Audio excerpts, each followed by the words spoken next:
செம சூப்பரா ஜில்லுன்னு இருக்கிற ஒரு மலைப்பகுதிக்கு வந்திருக்கோம். இங்க சுத்தி பார்த்தா வெறும் பனி மூட்டம், அந்த யூக்கலிப்டஸ் மரத்தோட வாசம் மனச என்னவோ பண்ணும். அவ பேரு ரேவதி. வயசு 30 தான் ஆகுது. ஆனா பார்த்தா இன்னும் 20 வயசு பொண்ணு மாரியே மெருகு குறையாம இருப்பா. அவளோட அந்த மாநிற மேனி மலைப்பக்கத்து குளிருக்கு அப்படியே கொஞ்சம் சிவந்து போயிருக்கும். ரேவதி ஒரு பெரிய எஸ்டேட் பங்களாவுல மேனேஜரா இருக்கா. அவ புருஷன் வெளிநாட்டுல ஒரு பெரிய கம்பெனில வேலை பார்க்கறான். வருஷத்துக்கு ஒரு முறை தான் வருவான்.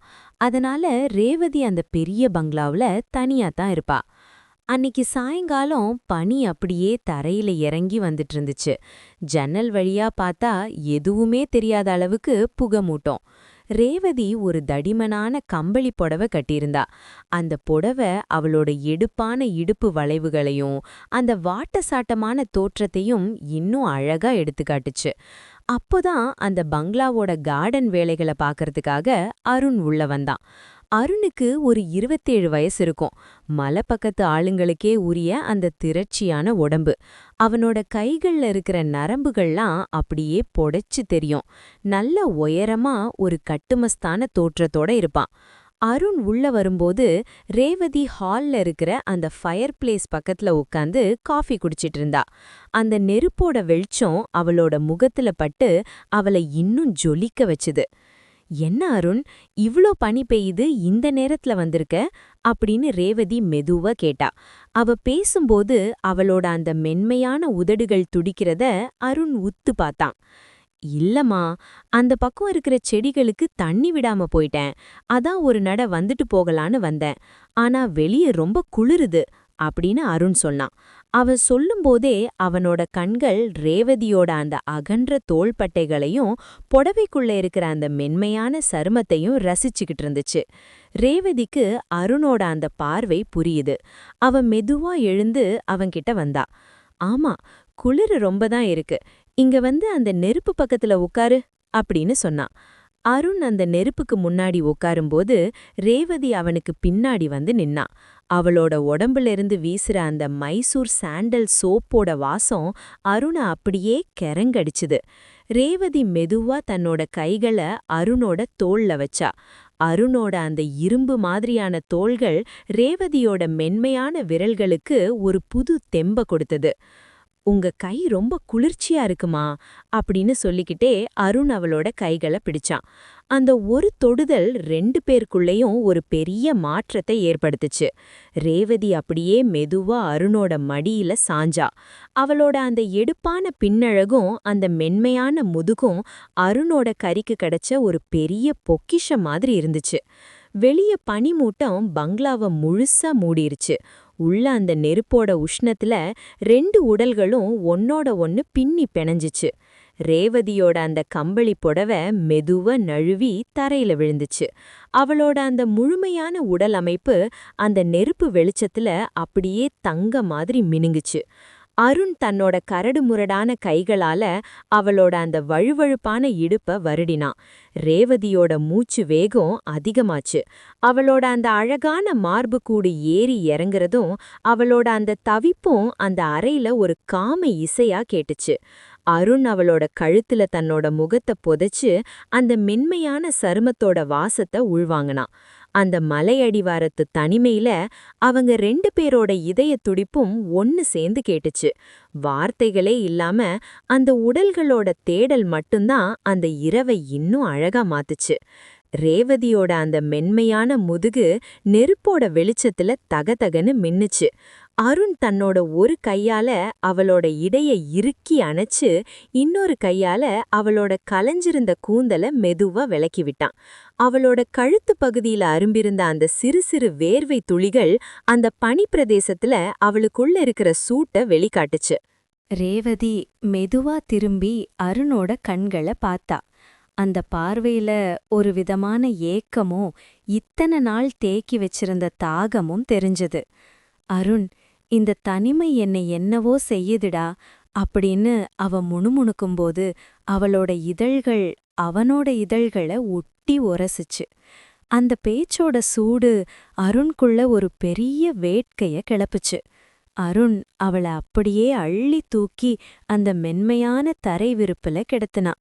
ரேவதியோட அந்த எடுப்பான மேனி அந்த நெருப்பு வெளிச்சத்துல அப்படியே ஒரு சிற்பம் மாதிரி காட்சி தந்துச்சு. அவளோட அந்த மெல்லிய இடைக்கும் அகன்ற இடுப்புக்கும் நடுவுல இருக்கிற அந்த வளைவுல அருண் தன்னோட முகத்தை புதைச்சான். அவளோட அந்த பட்டு போன்ற சருமத்தோட வாசம் அவனுக்கு போதைய தந்தது.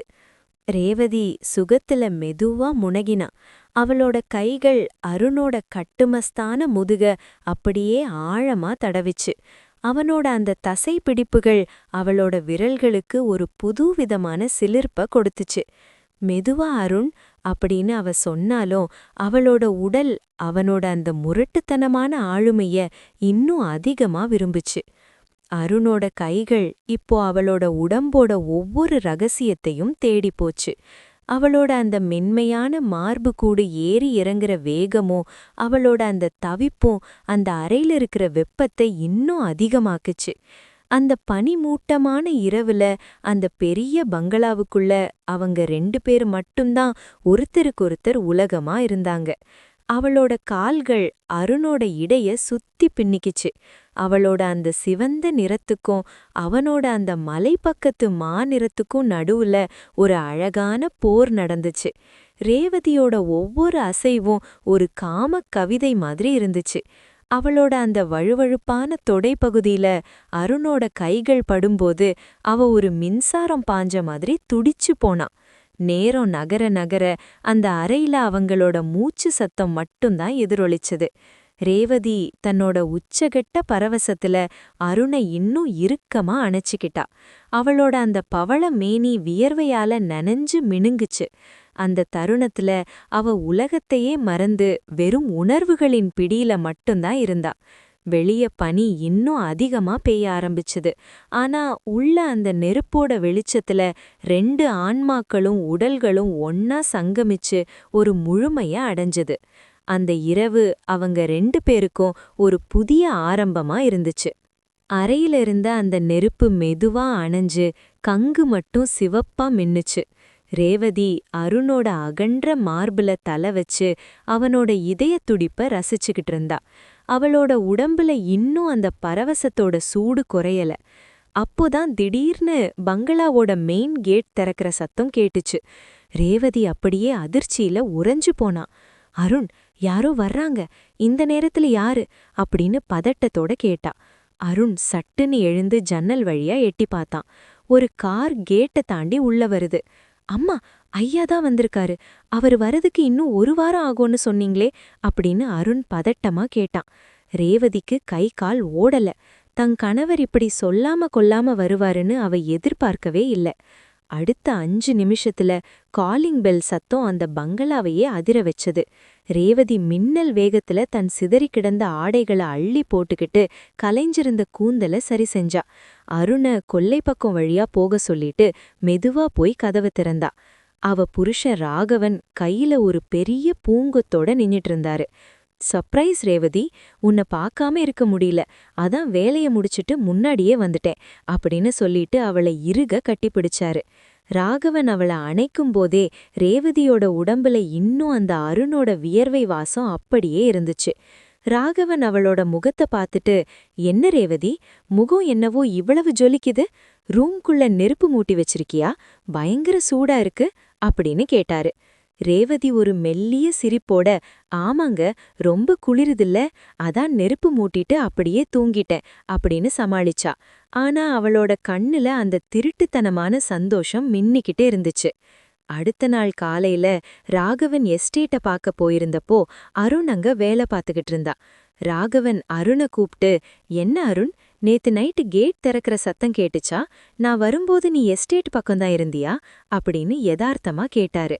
அருண் ஒரு நிமிஷம் தடுமாறினாலும் ரேவதிய போலவே யதார்த்தமா சிரிச்சுக்கிட்டு, ஆமாங்க ஐயா, நான் தான் இங்க இருந்தேன், நீங்க வர்றத நான் தான் கவனிச்சேன் அப்படின்னு சொன்னான். ரேவதி அந்த பங்களாவோட பால்கனியில நின்னு இத ரசிச்சுக்கிட்டு இருந்தா. ராகவன் அருண்க்கு ஒரு அன்பளிப்பு கொடுத்துட்டு போகும்போது அருண் மெதுவா தலை நிமிந்து ரேவதிய பார்த்தான். அந்த பார்வையில இனி இந்த தனிமை நமக்கு சொந்தம் அப்படின்னு ஒரு ரகசியம் ஒளிஞ்சிருந்தது. அந்த பனிமூட்ட மலையில ராகவனுக்கு தெரியாம ஒரு புதிய உலகம் உருவாகியிருந்தது. அந்த பெரிய பங்களாவோட சுவர்களுக்கு மட்டும்தான் அந்த பனி இரவின் சூடான ரகசியம் தெரியும்.